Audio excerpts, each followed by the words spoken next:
Well, Reliance Industries results this time round, it will be interesting to see how Street reacts because the stock is very weak going into the numbers and expectations of the Street about the Reliance results this time are running very low. But what we expect is that there could be a sequential improvement as far as the operational performance is concerned this quarter. This quarter actually is likely to be a Petchem and Reliance retail led quarter. Why is that? Because the country is normalizing and their retail business is likely to see very good sequential improvement, not only in business reopening and stores, people back in stores, etc., but even online, and there would be a margin expansion as well. So retail is important as far as the increase or sharp improvement is concerned.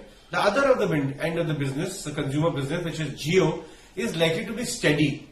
There will be improvement in Geo as well, both in terms of because there were some tariff hikes taken in average revenue per user, ARPU, there will be mild improvement. There will also be a 10 to 12 million user improvement as far as the subscription is concerned. But the quantum of improvement may not be very large. So consumer business, which is almost half now of overall, will be steady to positive depending on you're talking about Geo or retail. Let's shift focus and talk about the commodity end of the businesses. Petchem this time is likely to really come up in a very smart fashion and the improvement in profitability will be very high.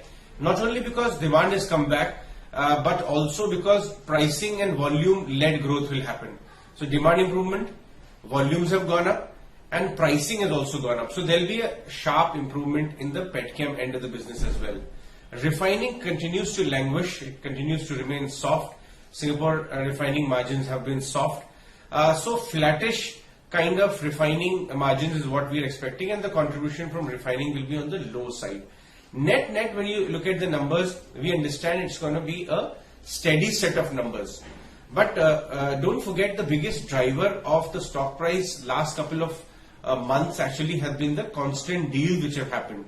And there is a sense coming in the market that they would be wanting to know what will be the roadmap of Reliance retail. Some deals have happened, very small ones, but are there further deals which lie ahead? What's happening to Aramco deal, which the management themselves said has got delayed?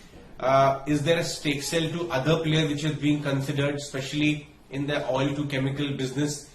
So these are the kind of issues which are there in the mind of the market, and analysts are expecting some kind of color from the management because there has been a spell of underperformance as far as the stock is concerned. From almost nudging the 2400 mark, just days back, Reliance stock price actually fell below the 2000 rupee mark. So it's a pretty nice correction which has actually happened. So the further roadmap of the stock price will actually depend on how the improvement is happening, how normalization of various businesses is happening, and also how the management commentary is from here on regarding further monetization and other roadmap and other important triggers which actually lie ahead. So that's something which the investor community will watch out for very closely.